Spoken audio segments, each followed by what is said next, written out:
Lovely. Well, none of us like to play a musical instrument that's out of tune. The question is, how do you tune a guitar? Now, I've come across this a few times with students who are just going, well, I don't know what the notes are, what do I do? How do I do this? Well, I've got an app here. It's the Boss Chromatic Tuner app. I'm going to show you how to use it and also go through a few names of the strings and all of that. Let's have a look.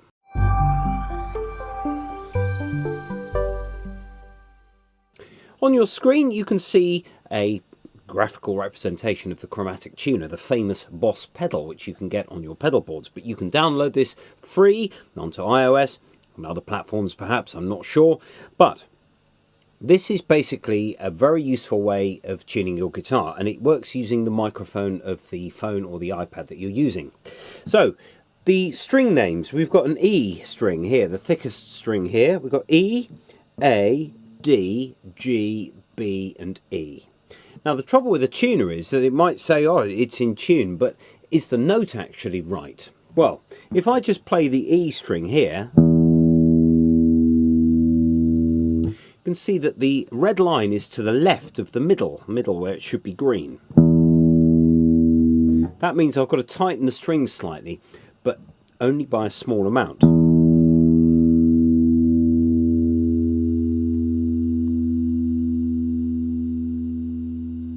And there we are. Don't worry too much if it sort of wavers around, because actually in settings, if you click the cogwheel on the bottom right, you can go to a control that says either sensitive or stability, and it's kind of in the middle at the moment. So let's try just making it slightly more stable instead of being overly sensitive. Now, we've also got this button called Key View Type. We've got sharp, flat and classic. Now if I go to classic and back to the main screen, you can see that the digital display has become a sort of more of a 7-segment display, and the letters sometimes aren't as readable. So if we just go back and just go to sharp, you can see that the letters are just a bit clearer there. So if I play my E string again, that's pretty much in tune. Now, the next one is the A string, and it's sharp at the moment. The display is showing that it's going to the right of the middle line there. When you tune a guitar string down, you have to go back underneath the note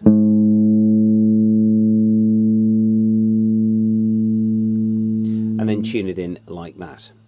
The reason for that is that if you loosen off the tension, you're going to get a slight movement of string on the peg. So in order to tighten it up, it means that the string is now going to grip firmly onto the tuning peg. D string next. It's not far off. Sometimes if it's just slightly above, if you just bend the string, it might actually make the string grip the peg a little bit better. There we are. The G now. Oh. Now if I tune this slightly higher, it thinks it's a G sharp. So you've got to be aware of where the letter names are. G sharp means that it's above G, and G flat would be below G, or in this case it would say F sharp. So if I go down from here, if I go from G sharp, you can see that if I tune the string down quite a lot, you can see that it goes through those notes.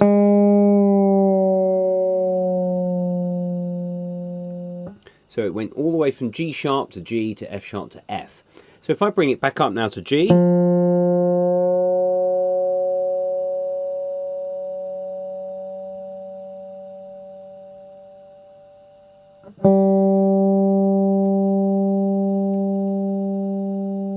generally speaking, you only need to play the note once or maybe twice if it has died away a little bit as it just did then.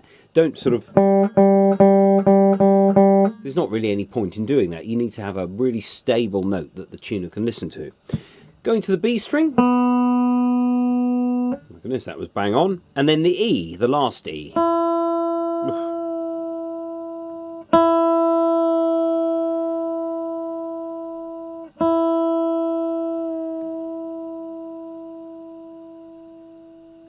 The next thing to do is to play the chords on the guitar, the main 5 shapes that we've got. We've got E, G, C, D, and A.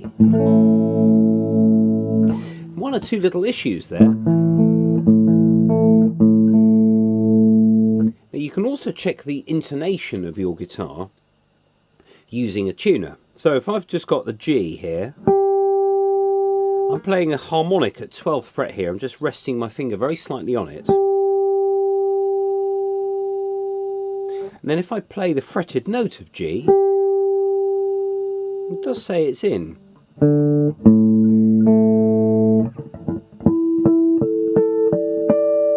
Now, the other method of tuning a guitar is to do it by ear, and using the tuner is of course a really good idea to getting your notes really close, but all guitars tune up a little bit differently. They've all got their little ways. So what you can do is you can press a harmonic at 5th fret on the 6th string, and then 7th fret on the A string, and they should be the same.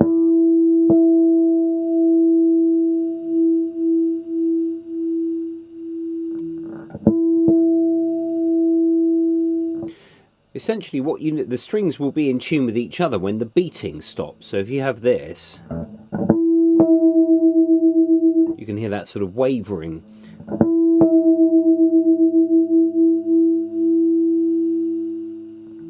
And that wavering gets slower until you reach a point where it stops completely, which means that the strings are in tune with each other.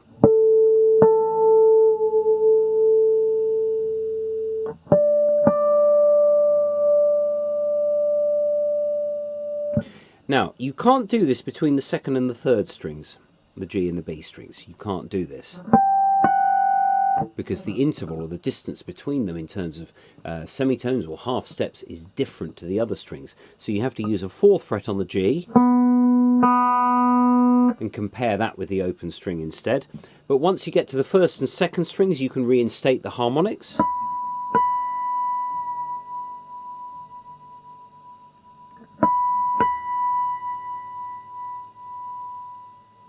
In order to tune it up. Now, helpfully, because the outer 2 strings are the same note but different octaves, you can actually compare those.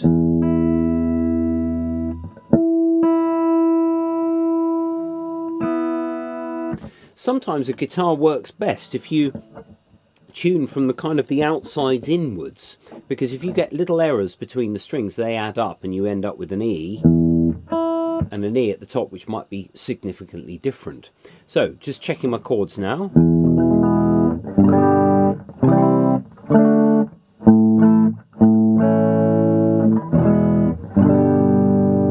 That's just a bit better. So I've done that by ear this time. Let's see what the tuner says.